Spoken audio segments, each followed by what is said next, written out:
Hi, this is Phil, and I'm here to make sure you know all about the Capes and Lunatics Patreon. Don't miss out on all new episodes of Wade's World, Boob Windows and Long Boxes, our Hard R movie reviews, and so much more, all completely uncensored. Access starts for as little as $1 a month, full videos when you pledge $3 a month. Check us out at the link in all of our show notes, or just go straight to patreon.com/capesandlunatics. Hope to see you there. This is Luca Perich, and you're listening to the Capes and Lunatics podcast. Recording has started.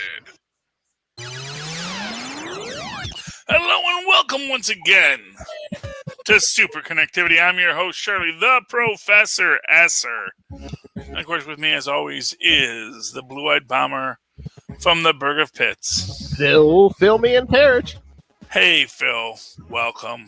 And by the way, just for those interested in Patreon, I do want to let you know that on occasion, those Hard R movie reviews, they are topless. So, at least on Charlie, might be worth the extra dough. That's all I'm saying. Get right. what the censors won't let you have for free. We're not giving the beefcake away for free, people. Phil, we're trying to do a bait and switch here, okay? So try not to... No, you were the first time. Someone else could be topless this time. You never know. Yeah, I'm just saying it's always... That's all I'm saying. Yeah, I'm there for it. But anyway, not the point. I'm just saying, come watch our topless movie reviews over on the Patreon. Let's get to some stories and some ideas in the world of comic books this week. So let's hit Loki. Episode 2, yeah. Episode 2. So, fun fact, Maz and I do our full stream ahead and Enough Said reviews on Tuesday, which works out great because I get to make all kinds of crazy predictions. Then see the next day, yeah. Then see the next day how they're all completely wrong. Although, alert readers are already talking that maybe I'm not as wrong as I think. Have you heard the Sylvie theory? Isn't it that she might be the Enchantress, maybe? Well, okay, so here's what it is. Sylvie was a being whose powers, I believe, did come from Loki. This was during, I think, the Lady Loki era. Mm-hmm. And she was essentially one of the young masters, which was a young group of masters of evil that were sort of assembled to, I want to say, fight the Young Avengers, but for some reason I also thought they were associated with the Runaways at some point.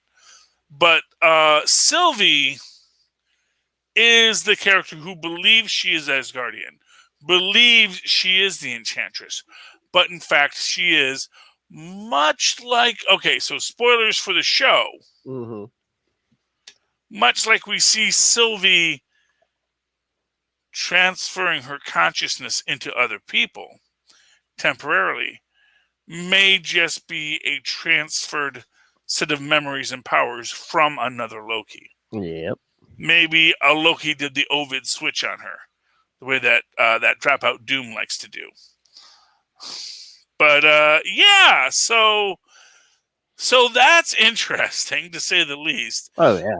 But as it is, I was hoping for Old Man Loki. I was hoping for, King Loki, who's mad about the TVA destroying his timeline. But then again, well, hey, we got 4 more episodes, and we pretty much, only 4. I think it's only 6 episodes total this season. It's always so disappointing. Maybe we'll get a season 2. You never know. Well, we are getting a season 2. They have said they're doing season 2. They actually started hinting we might get season 2 of WandaVision 2. Well, but he's like, well, I'm not going to say we're not going to do it. I wonder if they don't want to announce too much yet, because WandaVision and this are pretty much going to run into Doctor Strange too. So. Mm-hmm. Yeah, well, and of course the writer of this is the writer on Doctor Strange. So. And did we create the multiverse this episode? Did she, that with that bomb, and you just see all the lines come off the the prime timeline? It's like, oh. Yeah, and actually one of the most important things that I think no one is talking about is the fact that as the timelines are branching off, we actually see the main timeline being pulled towards the branches. Mm.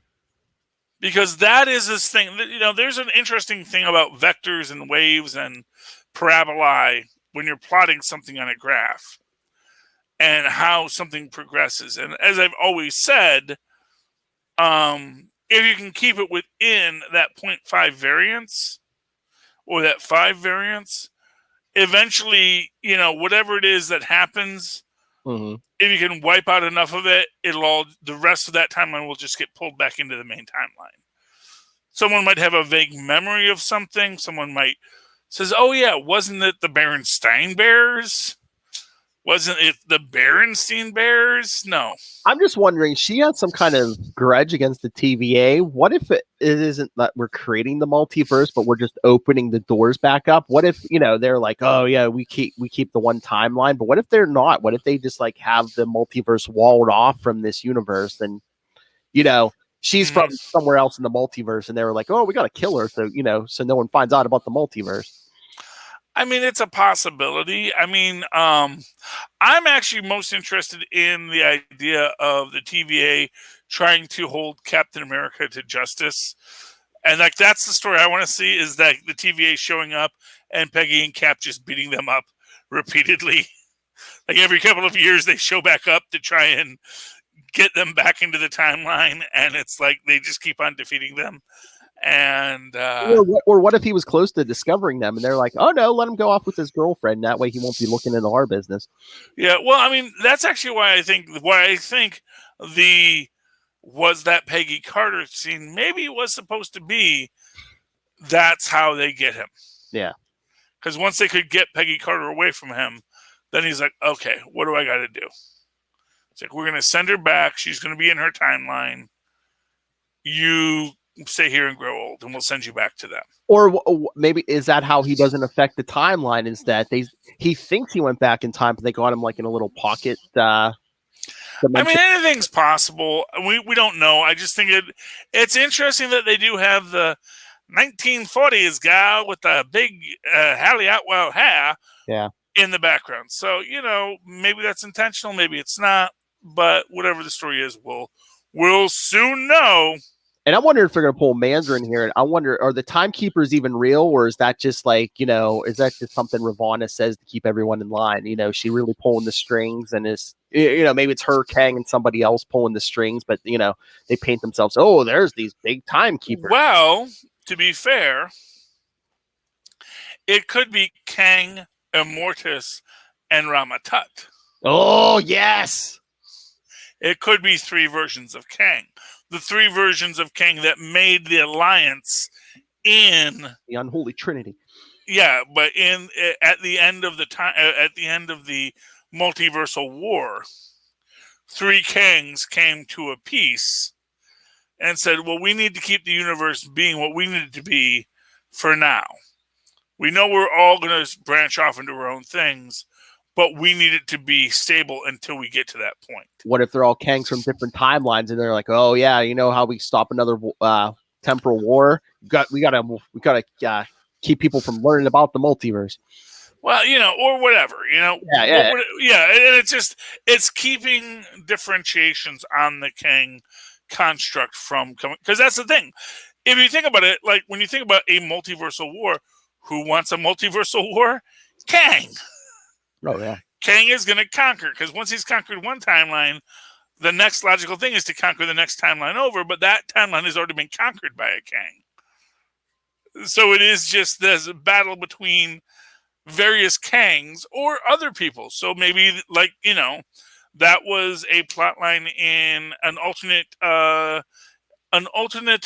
timeline in the MC2 universe, where effectively the Nazis won World War II, but then Dr. Doom killed the Red Skull and took over.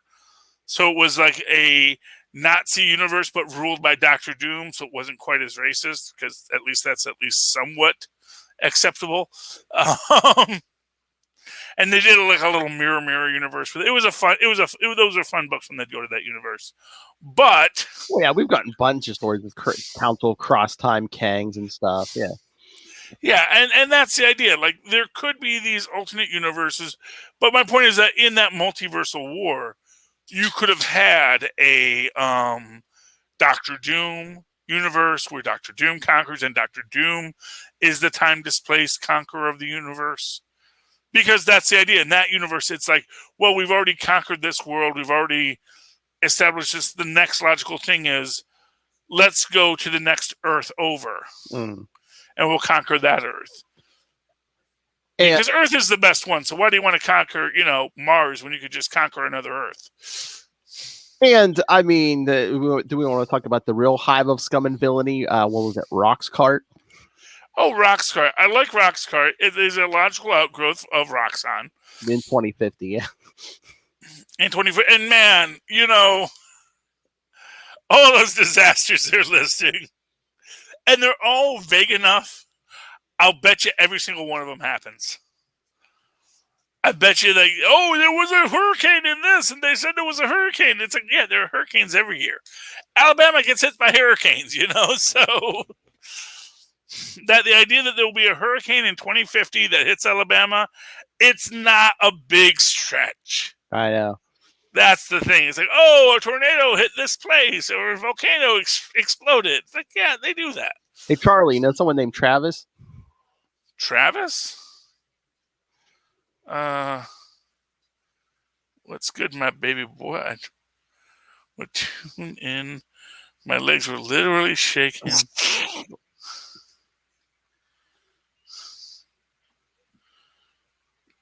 Okay. You don't know that person? That's a weird. It's entirely possible I do. I don't know. I know a lot of people. He's drunk, and he knows a lot of people. I know I never charge. That's one thing I'll say. So right there, that's the lie. Anything else is entirely possible, but that's a lie.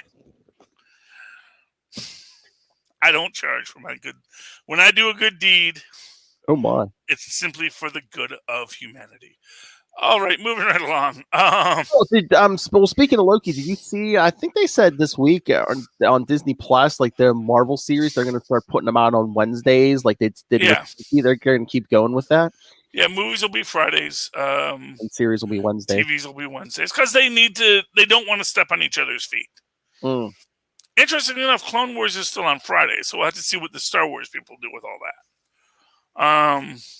By the way, have you seen Clone Wars with Luca? No, I haven't. Okay, they're good. How excited is Luca about Luca?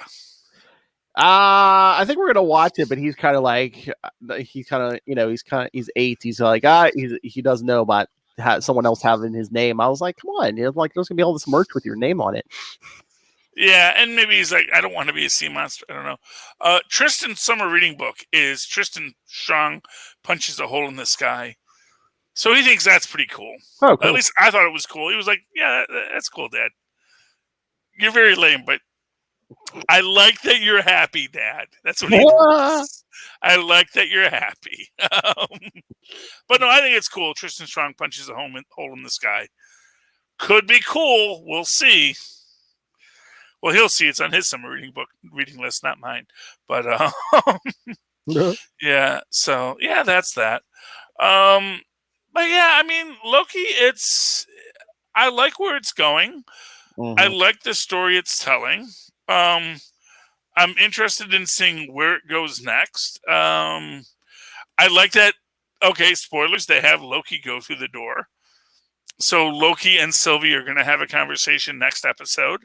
Obvi. That's the other scene we saw with Loki and Sylvie at the end of all things, probably at the extinction event of the dinosaurs. Because that's where we see all the stars falling in the sky. Oh, yeah. It's like, yeah, well, I always find I can come back to the time of the dinosaurs. It's actually pretty safe. Most everything gets wiped out here. I bet you that's going to be a whole thing. next episode. Mark my words. Oh yeah, they already made that thing about, hey, you could always travel back in time to a place that's about to be obliterated, and no one will know you were there because the place is going to get obliterated anyway. Exactly. If the plane blows up, who knows you were there? The trick is every so often there will be a possible survivor. Oh You yeah. got to make sure you don't run into any of those survivors. So you can be on the planes on 9/11. Don't be in the buildings because some people got out. Oh, maybe is Sylvie going to be like a survivor of Asgard because they did go over, like the destruction of Asgard in this episode. I mean, that could be a possibility. Oh man. Oh, it'd be cool. She's one of. See, the only problem with that is well, okay. So here's what it is. There are survivors of Asgard. Mm-hmm. But the idea of maybe someone got left behind on Asgard. Yeah. Maybe one of Volstag's kids, because we know Volstagg got iced. And maybe she's like, no, you didn't save my papa. I'm going to kill you all. Because Volstagg has like 800 kids. Oh, yeah. That's the whole shtick with Volstagg is he has they're all immortals. I mean, any one of them could. Yeah, so I like the idea. And one of his kids was a very big reader. So I like the way, I love the interaction between Owen Wilson and Loki. Mm-hmm. I mean, honestly, the idea of finding someone that could actually hold their own against Tom Hiddleston. Oh, yeah. And, again, do it with just being quiet, which is what you need. And we get, like, puppy dog Loki a lot in this episode, where he's like, hey, here's the thing I'm going to do. Hey, I'm Loki, which is fun. I like it because it works within the character. Mm-hmm. It works with everything we've established about him. And it works within the idea that Loki is doing his own thing. He's like, yes, he's working with the TVA, but, whether or not he betrays the TVA or serves the TVA is only going to be based on what is actually advantageous for Loki. Mm-hmm. And that's the real point of this, is that Loki serves Loki. Although, man, I got to say this right now. If I do not get Mobius on a jet ski, I am going to be so effing mad. I want to see Mobius. Both of them. And, like, some tsunami's about to hit. And he's like, yeah! Riding the jet ski up the tsunami. Oh, which would be both beautiful and terrible and sad, but also we can do whatever we want, man. They drop so much in this, you don't know what's going to come to pass. Because, like, when they're like doing research, did you see the number 372 like in the background? No, but tell me about 372, Philip. Fill me in. The very first appearance of the TVA was in the Mighty Thor 372. There we go. They always do that. They always want to. And what was up with that pen? Oh, the Franklin Delano Roosevelt high. Yeah. Mm-hmm. Well, it was just one more thing that another TVA agent, and there is another TVA agent that Mobius. Is it Ouroboros? Is there a guy named Ouroboros or something like that? Something like that. Yeah, there are two, like, and it's another Owen Wilson clone. Yeah. So there's another Owen Wilson clone who we may see in this, who is Mobius 2. Mobius 2.0. And that's the other one that Ravina is working with. And it makes you wonder, is Ravina in charge? Because here's an interesting thing. We see Casey last episode talking to two guys who also have judges' sashes. But I'm guessing are in HR. Because he's filing a complaint about Ruby from Lovecraft Country.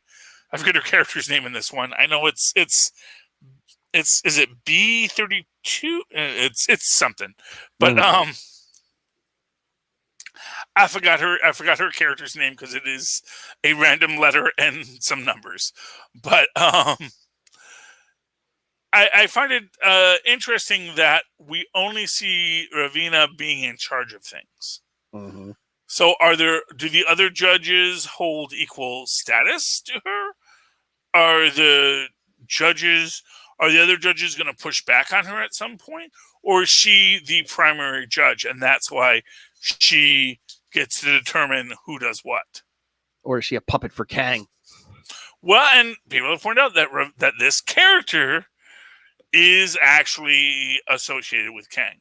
Mm-hmm. That this is actually Kang's lover. She was his lover. Oh, man, we do deep dives on this show. I mean, they started off the episode in Oshkosh, Wisconsin. What's in Oshkosh, Wisconsin? That was the hometown of the inspiration for the mustaches for the TVA, Mr. Mark Grunwald. God bless his soul. God rest his soul. God bless him. God bless Mark Grunwald. He's given us so much. I like Wisconsin as a state.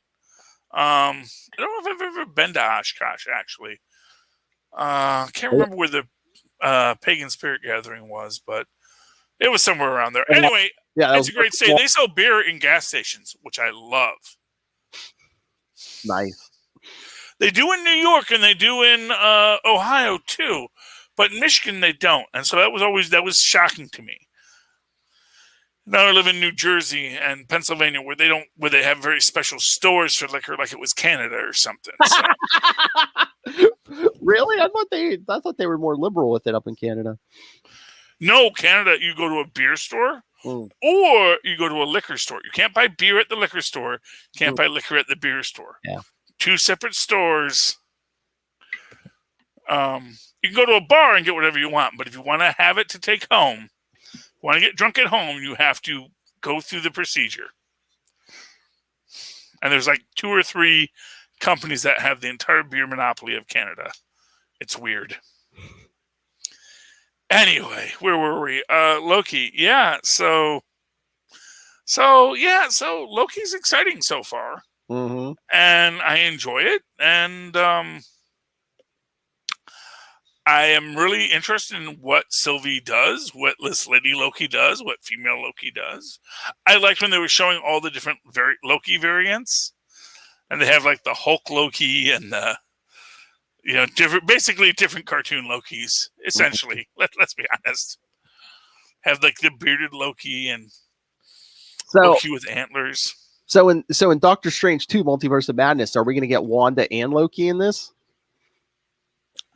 I mean, it depends on how much they're paying Hiddleston. I mean, not for nothing. Hiddleston, he's a British actor.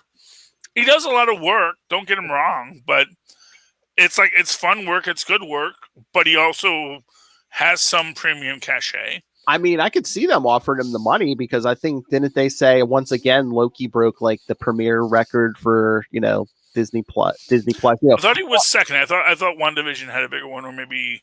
No, I think originally WandaVision set the record, then Falcon and Winter Soldier beat that, and now Loki, I think, beat that.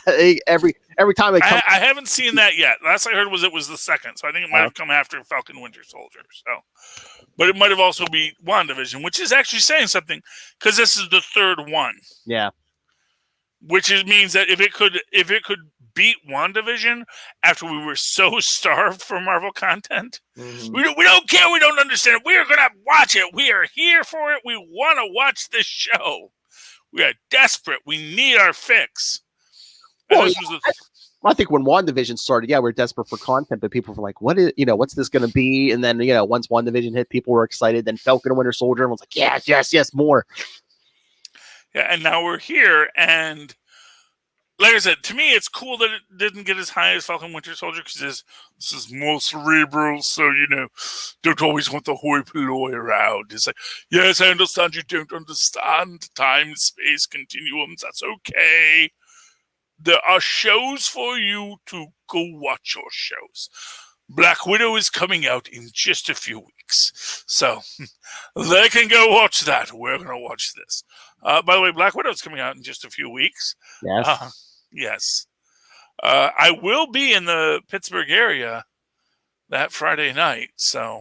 Oh yes, we might have to do a showing. Yes. Maybe we do a live show. Maybe we want to see it together. I don't know what your day is that day, but I'm in the area. That's all I'm saying. Oh, you're gonna say, you said you were going to do a show from the theater or something. I don't know if you wanted to go see it with me at the theater on a Friday, but maybe you don't have that time frame. I understand that. I can also download it onto Disney Plus because it's there. Yep. And Black Widow is coming. Black Widow is talking a lot. She spoke a bit about, and from my perspective, I get her whole thing. It's like, yeah, I was a sex object in Iron Man 2. I got that I was a sex object in Iron Man 2, and it's fun to be sexy. Yeah. I don't care who you are. I don't care what your life story is. It's fun to be sexy. I love being sexy, which is why I be sexy so much. I will always be a sex object if you write me into a part where I get to be a sex object. I am like, yes, look at all you get. Gaze upon me. That is who I am. And I'm absolutely comfortable with that. Okay. But she's now she's now moved on in her life, and she's looking at other roles. But she appreciates what she started at. She's glad at where she is now because she gets paid for it. So anyway, moving right along. Anything you want to talk about before we get to comics, Philippe? Now let's get to comics. Let's get to comics. Let's talk about. I want to talk about the greatest tragedy. Heroes Reborn in Marvel Comics this week. You know what was the greatest tragedy in Marvel Comics this week, Phil? That we did not get a Dark Squadron series. I'm so mad. So, in Heroes Reborn number something or other, I got a variant cover. Damn variant covers. Number 7. Number 7. We get this page, kids. This page of, and dang if it doesn't sound like a 1960s Batman story. Ah! The Goblin is out. And he is running for president, and he's built his own Dark Squadron with Ghost Runner, Nova. I wonder if that's Johnny Storm Nova, by the way. Valkyrie, Moon Knight, in the Black Moon Knight. He's New Moon Knight. Mm-hmm. And of course, Sentry looking all sad. And man, and that we don't get a Sentry Hyperion beat down, that we don't get a Moon Knight versus Nighthawk. I mean, even Valkyrie versus Power, whatever her name, Power Princess. I mean, we already know that Night Runner has come against, what's his name before? Is that the Blur? The Blur, yeah. He used to be the Wizard. For those into your squadron lore, he used to be the Wizard. And people thought the Wizard's name sounded silly. So. Especially when he had more yellow in his costume, too. Yeah. Well, by the way, can I just say for a moment, the most powerful scene, not that in this, is the Blur looking at when they go to the Nick Fury Memorial. Oh, yes, for former President Nick Fury, yes. Yeah, and we see Commander-in-Chief. The Howling Commander-in-Chief, and in Mephisto we trust, but then we see the Wizard that the Blur knows maybe don't trust Mephisto. He sold his marriage to Mephisto. Sound familiar, kid? Someone's gotta. But also what I love about this is we also see him being way more staid and human in this. As he's talking to Mary Jane and they're trading their marriage. Because literally he's almost a comic book character. Mm-hmm. Geez, a comic book character in most of this. And this is this one moment where he gets some humanity. So that's cool. I just Mephisto at the bottom there. Yeah. Well, Although it's interesting because, I mean, obviously, and this goes back to, when you talk about when you talk about the, was it the Earth? Which Earth was it with the evil, with the crime syndicate of Earth America? 3. Earth 3. Earth 3, yeah. And there's a line from that Ultraman who makes a point that there is no God in our universe, there's only Mammon. Mm-hmm. And it's an interesting little thing here where it's like, yeah, there is no God in this universe. There is only Mephisto. Ooh. And it is Mephisto within his like darkest nature and his Randian, love of mammon kind of qualities that informs this universe. So maybe this universe will survive this event, and this will be like their Marvel's Earth 3. I mean, maybe, although, man, I gotta tell you, man, the whole have they done Coulson dirty? Oh yeah. I mean, granted, they've done Coulson dirty by this point already, but we see he's got, what's he got, Phil, on the last page? He has the Pandemonium Cube. Yes, the Helihedron, our Pandemonium Cube. Yeah. Yeah, I don't know, man. It's getting dark here. I don't want them to do Coulson so evil. I'll be honest with you. It kind of hurts me a bit because I'm a fan of Coulson as a character. Unless he's an LMD or something. Well, I mean, technically, weren't they all LMDs originally? Exactly. Maybe LMD Coulson's like, I want to be a real boy. Oh, yeah. Well, that's the idea. But, I still say Coulson didn't die in Deadpool. Because if you look at the hobo at the end of Deadpool, the one where Coulson dies, that looks like Coulson dressed up as a hobo. And there's things he says in that make you go, hey, wait, is that Coulson dressed up like a hobo? Which makes me wonder, is the evil Coulson been an LMD this whole time? Just like the Squadron Supreme, and just like all of them trying to get... And are they cribbing from Agents of S.H.I.E.L.D., where it was actually the Darkhold that brought them all to be sentient LMDs? There you go. There's a story there, Philip. I don't know if you are looking for it, but I saw it. So, Phil, you pick. What do you want to do next? We got Weapon X, Captain America, Infinity Destiny, Fantastic Four, or, of course, Miles Morales. Well, you want to do Weapon X since we just did Heroes Reborn? Yeah. It's okay. It's good. I like it. I like the aspects of it. Again, the conquering of, parts of Canada by America. It's rough. Wolverine in this universe, he is created by the Hudson brothers. Yep. Although he still has his healing factor, which gives us an interesting take on the final scene.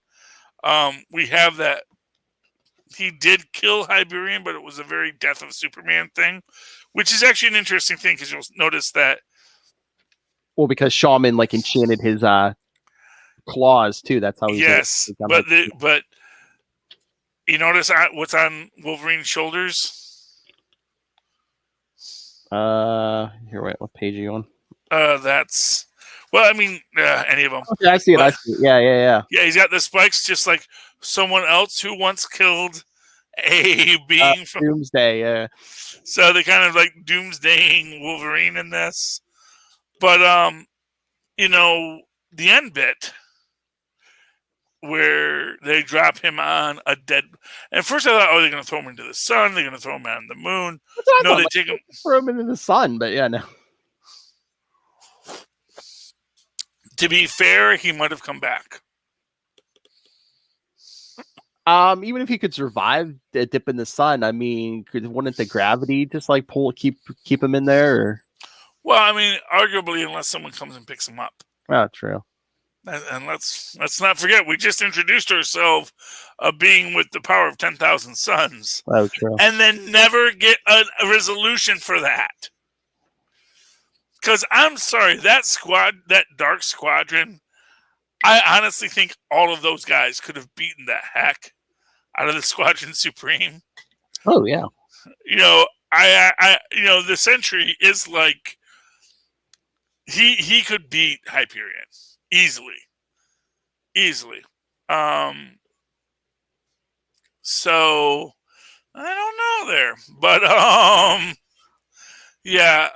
leaving him on the planet, but that we have, in this one, and it's interesting that they're going with a magical origin for Sasquatch here, it seems, rather than a gamma origin, because he's got the horns, but he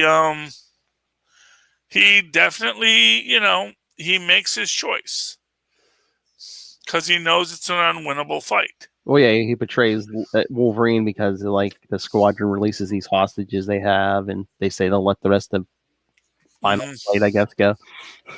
Yeah, and Canada gets to exist with Ontario and Montreal.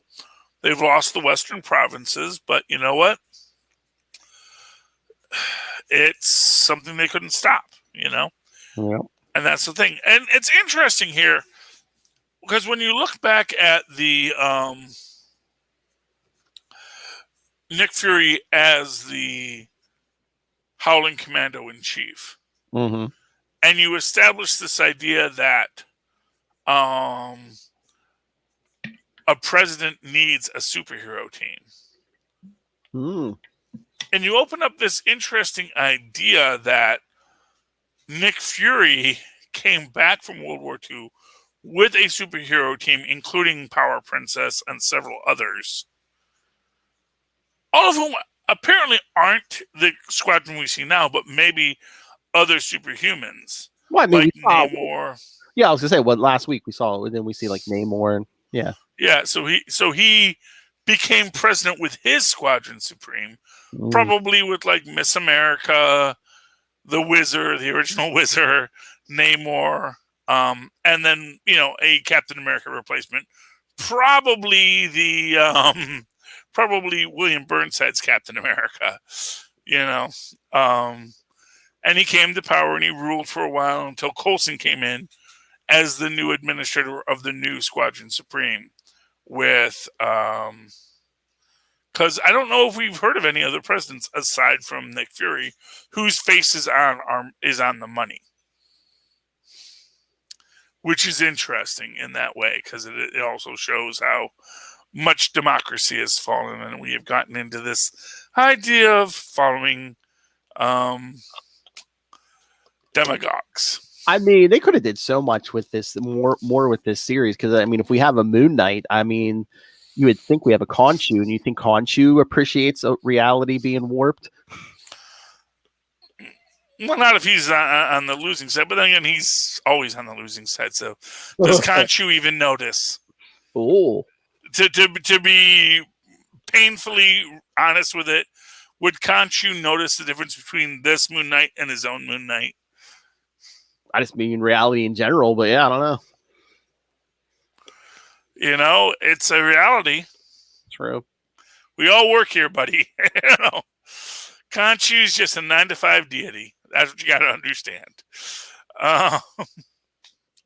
Okay, let's get back to official 616. Yes.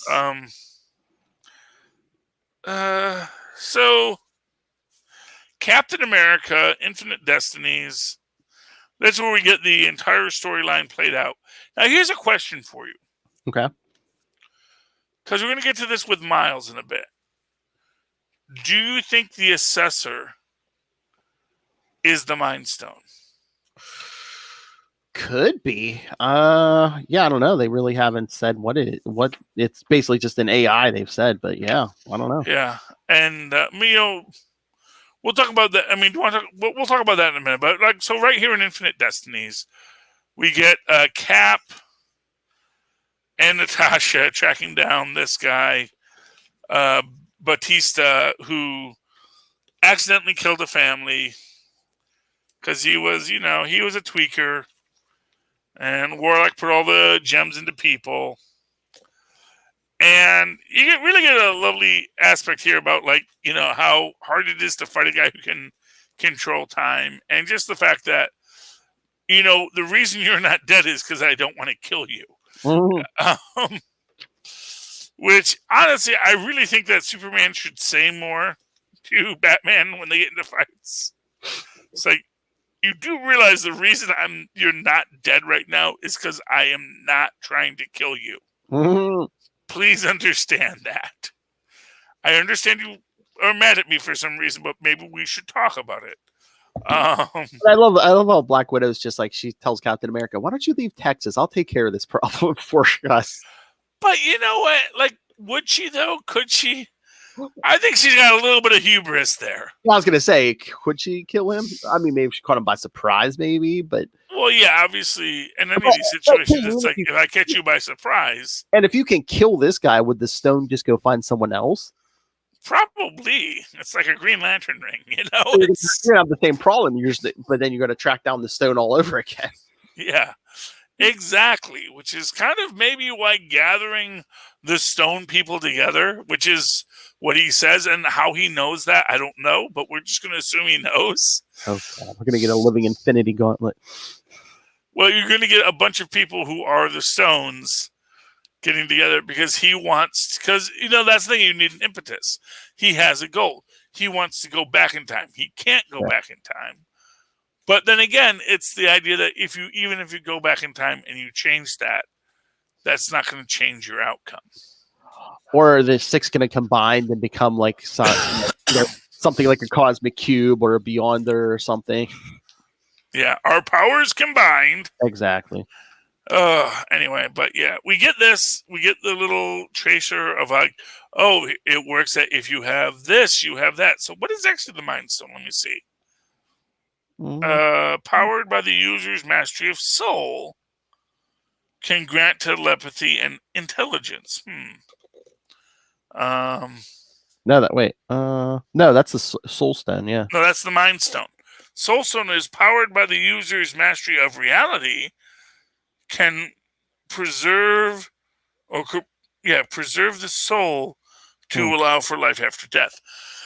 Because the idea is that you have to have mastery of one quality, and then the stone opens up for you in your reality. So wait a second. Look at the descriptions and look at the stones.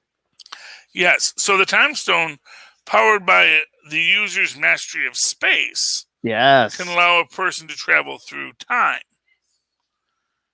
Space is powered by the user's mastery of power, can allow the teleportation through space. And then, of course, powered by the mastery of mind, can make a person more physically powerful. Now, that could also be the assessor, because if he is an AI, has a mastery of its own mind, if the Power Stone sought out an AI and made it just more powerful as an AI, it would, because it had the perfect mastery of mind, it had the perfect mastery of power. Interestingly enough, powered by the user's mastery of time, can allow the person to access the multiverse. I don't know how Star has an mastery of time, but I guess we're going to say she does. She's really good at schedules. Keeping everyone on a schedule. I don't know. Maybe she was an admin before this. We get a little backup story in this of Cap and New Fury. Nick Fury. Junior, yeah. Nick Fury Jr. But everyone just calls him Fury. I like Cap not like wanting to beat the heck out of Nick Fury in this. It's just like, you really want me to hit you? It's like you do know I'm a super soldier, right? But it's interesting, and we can see that Fury is going to be centered to this. I really wish this had all come out during the original time of the Infinity stories. Yeah. But because now it's like, oh yeah, that was a thing. COVID ruins all the stories. But the fun continues in the Black Cat annual. Yes, it does. I can't wait for it. Mm-hmm. That's next week, kids. You want to talk Fantastic Four? Oh Lord, the Wedding of Doom. Yeah. There's a part of me that wants to say, yeah, Doom is just that stupid. He's a college dropout. He's a petty dabbler. He doesn't know what he's doing. But like, part of me is like, no, he's a paranoid nut job who was trying to lure. And apparently, before he goes on his grand space adventure, he needs to bring all of his enemies to a place and then have a arguable reason why he's going to kill them all. And the best way to do that is to have Johnny Storm shtup his fiance. Ay, Gewalt. I just love they're at the altar and she like tells him, yes, I've been intimate with Johnny Storm. And then it's like you see like the shock and horror on everyone's faces except Namor, who just like bursts out laughing. Well, of course he laughs at that because it's ridiculous that Doom is... Actually, my favorite thing is Reed smacking Johnny in the back of the head. All the way past the other two, it smacks Johnny in the back of the head. I'm surprised it wasn't Sue smacking him in the back of the head. Well, she might not have been close. Well, yeah, she could have used a force field, I guess. But yeah. But it's just the idea that it's just Reed. It's like, you... Well, Reed's closer. Maybe he got to it first. Yeah, part of me kind of thinks that maybe it was just like, you could have told us, Johnny. Maybe data we needed going into this storyline. You slept with Hitler, with new Hitler's wife, soon-to-be wife. Okay. Yeah, well, it just...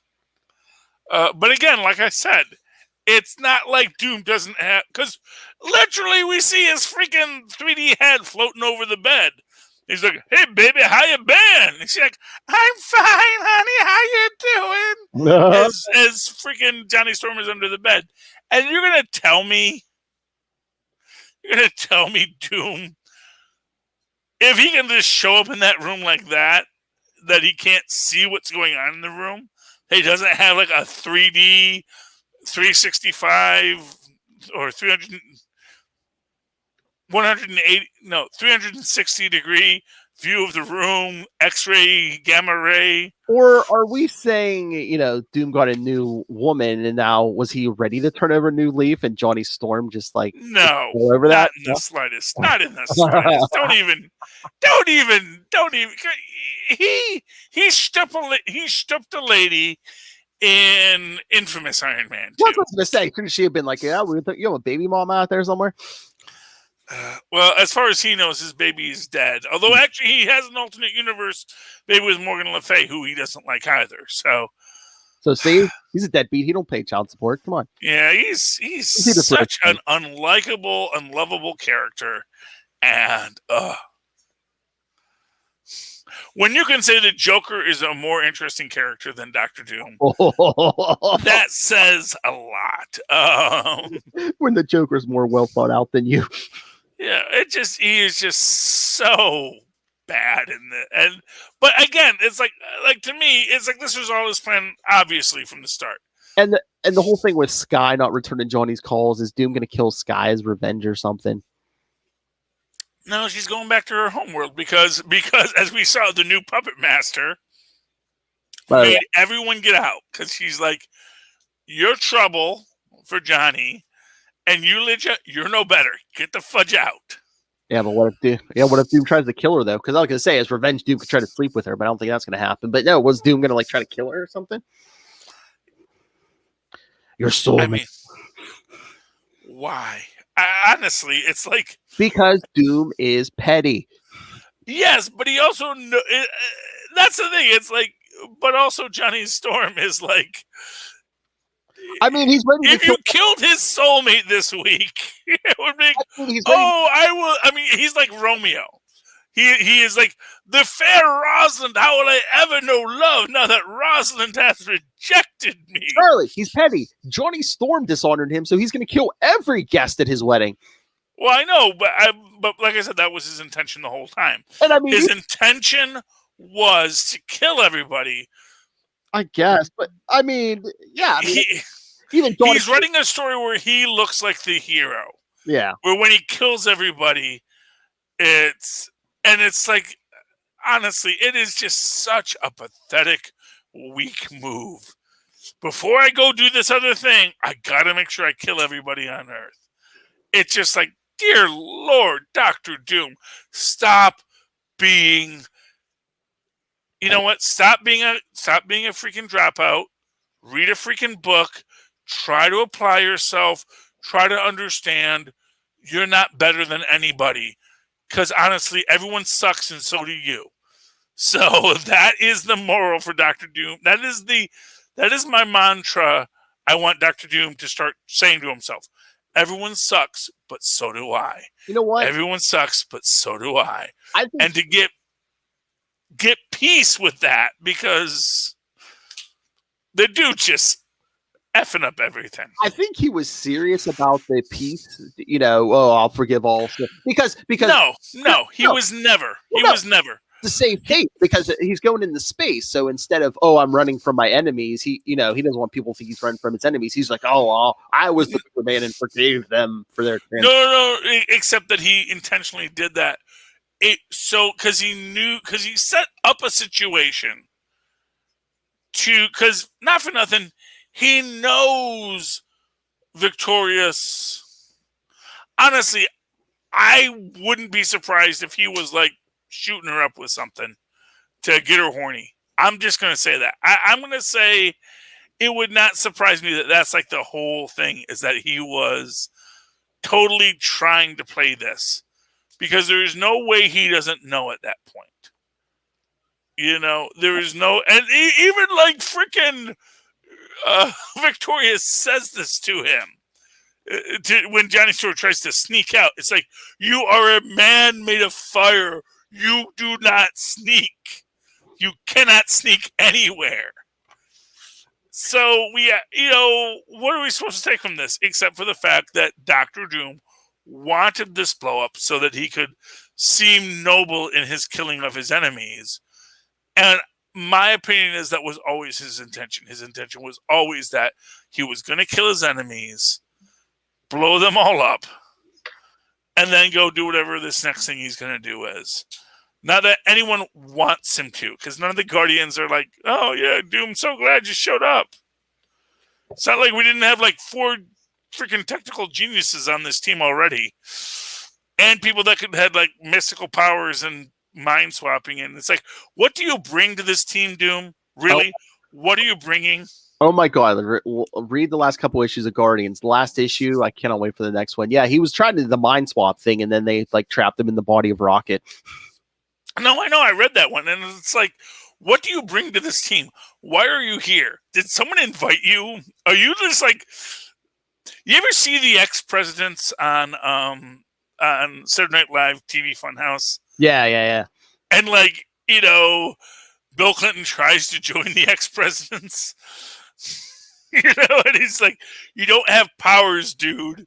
You're not one of us. You weren't at the Celebrity Pro-Am golf tournament. You weren't struck by lightning. You don't have superpowers. You don't bring anything to the team. Please go home. And that's really it. It's like, he is not him trying to ingratiate. And again, it's that exact same idea. And to which I'm going to say, you know what? You kind of get the feeling like he kind of left town after all this. He's like, yeah, I'm going to lead you now. It's like, nobody asked you. Nobody invited you. Who are you? You got armor, so you're Iron Man? Okay. No. You do some magic? Are you like Doctor Strange? Well, no, I'm not the Sorcerer Supreme, but I can do magic. Good magic? It's like, I can do magic. So you're a poor man's everyone else? He's you know what? He's a dabbler. He's a jack of all trades, a master of none. And that is the truest thing you can say about Dr. Doom in this universe. Well, yeah, I mean, think about it. For his origin. Yeah, science literally blew up in his face, so he's like, oh, F you, Reed Richards, I'm gonna learn magic.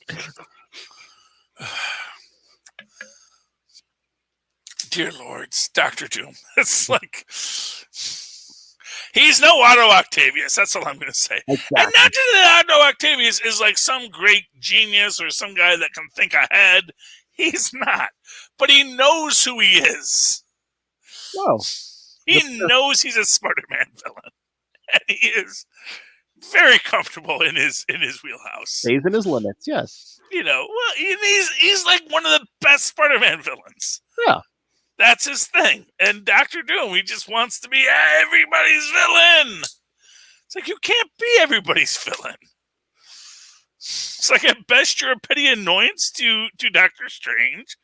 You are, a guy that Reed Richards feels sorry for. You're a poor man's Tony Stark. That's literally who you are. You can't even pay what you owe Luke Cage. Come on. Oh, man, he's lucky Luke Cage didn't get mad at him. He's here for his money, honey. Oh, man. All right, Philip. Do you have any? We got to talk Miles real quick. Miles? Yep. Good old Miles. Oh yeah. What is Salim? Salim, the bad guy, Miles. Oh yeah, because there's like these 3 clones. Yeah. Yeah. There's Mind Spinner, and what's all he says is Glurp, but what do they call him? Shift. I think it's something like yeah. But he's the one with like limited control over his bodily structure. Mm-hmm. And then Salim. So imagine that. If the Assessor is like what do we say, the Mind Stone? The Mind Stone or possibly the Power Stone, one or the other. So I know the Assessor kidnapped Miles for a while and was like studying him, and so it looks like the Assessor made these clones. So, and here's my thing. And I think, by the way, I knew that was Salim at the end. Yeah, because his costume wasn't ripped. That's how you knew. The Assessor could be one of the stones because I think the Miles Annual is going to be a part of that. So so I assume the Assessor is probably either the Power or the Mind Stone. Although it actually makes more sense that he would be the Power Stone because he would be fully within his own mind as an AI. And he's purple. He is purple. I don't have him in front of me, so I can't. They have him like in a black suit, but look at all these panels. What's that background, man? It's all purple. So there we go. So he is the Power Stone. That makes perfect sense that it inhabited an AI. Because what would be more perfect for an AI than a Power Stone? I still don't know why Bautista is I guess maybe because he was in jail. So his space was limited, and he wanted to be outside of space, or he got the Time Stone. Is it because he wanted to go back in time and fix his mistake? Well, no, but it says that your mastery of space tells you your ability that controls your ability to manipulate time. So, anyway, it's all very fast. I like what they're doing with this. And I'm interested to see how it plays out with our good friend Miles here.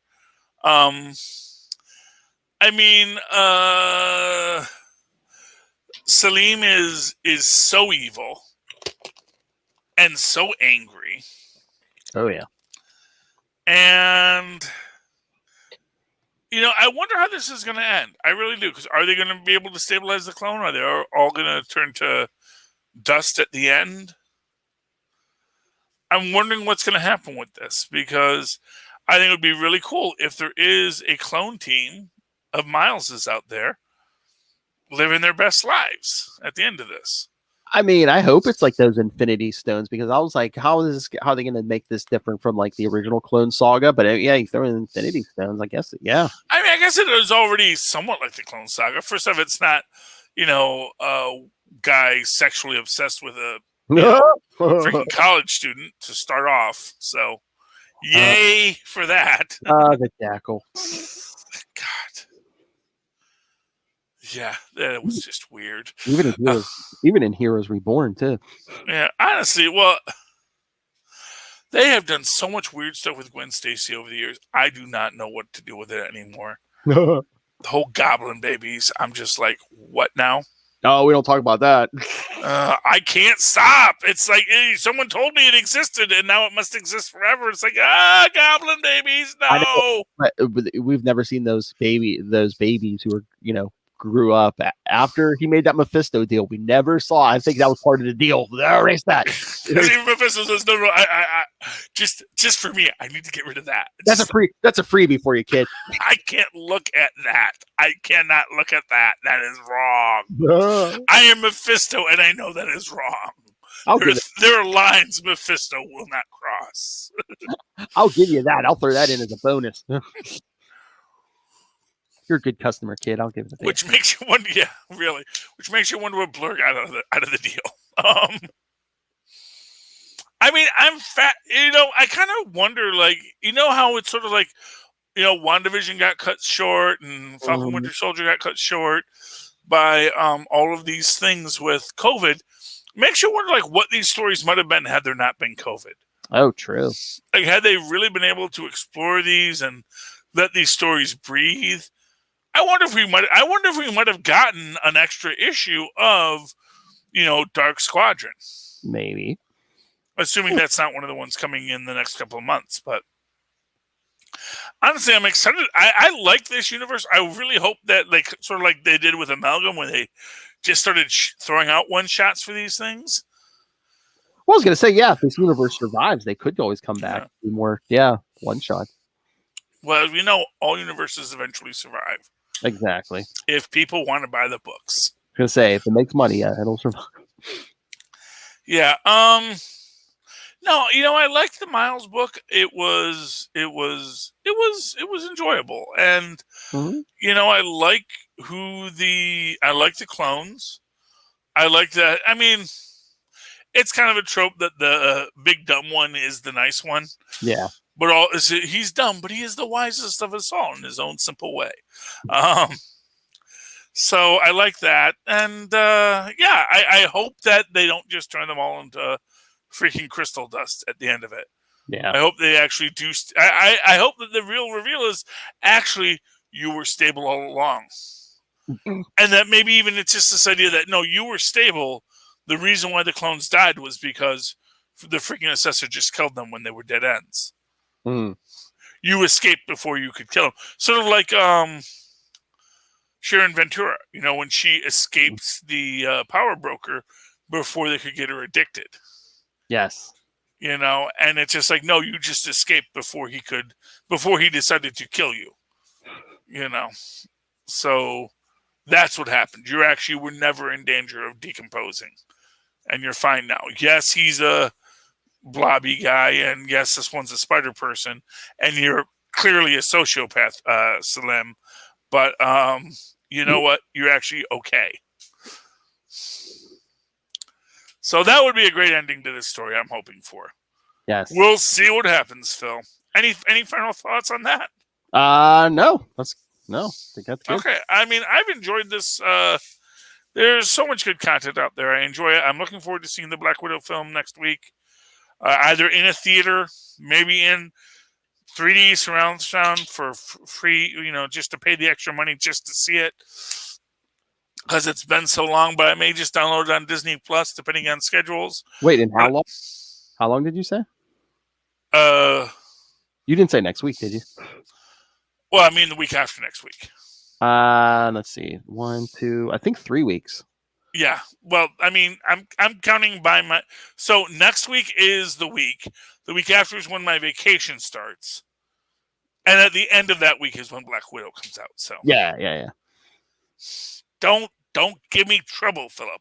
But yes, when it comes out in July, after July 4th. I forgot you're taking a long road trip. Okay, I forgot. How do you think I'm visiting you? I know. That's the whole point. After Rob Southgate, I know. Yeah, I could have visited you first, but I'm going to Toledo. But yeah, that's fine. You know what, Philip? Hey, you're going to meet Rob Southgate before me. I've never met the man in person. This will be my first time. And of course, the Marvel exhibit is sold out at the Museum of Science and Industry. Oh, yeah. That's okay. Those are always a scam anyway, just so you know. And they have the big extra facility. It's like, yeah, okay. It's a couple of experiments that's like, here's this, and it's like, here's a Spider-Man picture. Okay. Don't know how those two tie in, but we'll go along with you. Yeah. Thanks for playing. But anyway, but it's okay. Who knows by the time we get there, they may, oh, now we have, so now we can let people into this. Who knows? Anyway, Philip, if anyone wants to talk to you about any of these things or complain about the Chicago Museum of Science and Industry or give it or defend it here, defend the Chicago Museum of Science and Industry, how can they do that? If you get a hold of any of us by emailing capesandlunatics@gmail.com or call the voicemail 614-382-2737. That's 614-38-CAPES. And find links to all of our social medias, our YouTube channel, our Patreon, our merch at Linktree, linktr.ee/capesandlunatics.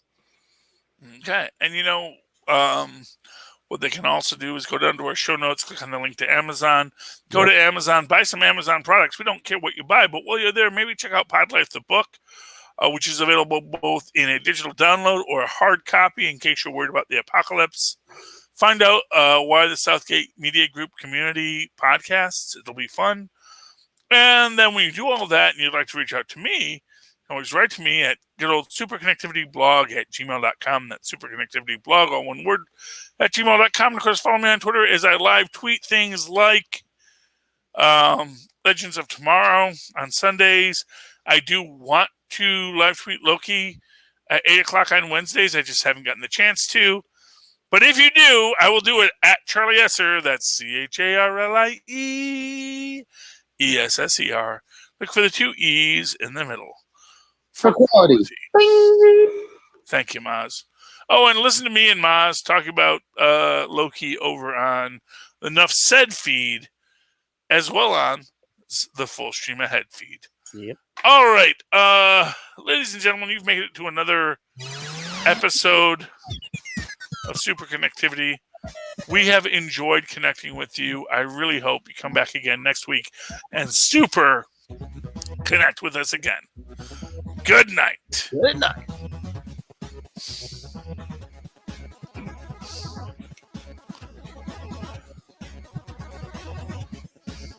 This was fun. More fun than Doom's wedding. That was not fun. No. The only one that had fun there was Johnny Storm. Well, before. Well, you didn't have fun at the wedding. You had fun before. That's what I said before. Yeah. First bachelor party.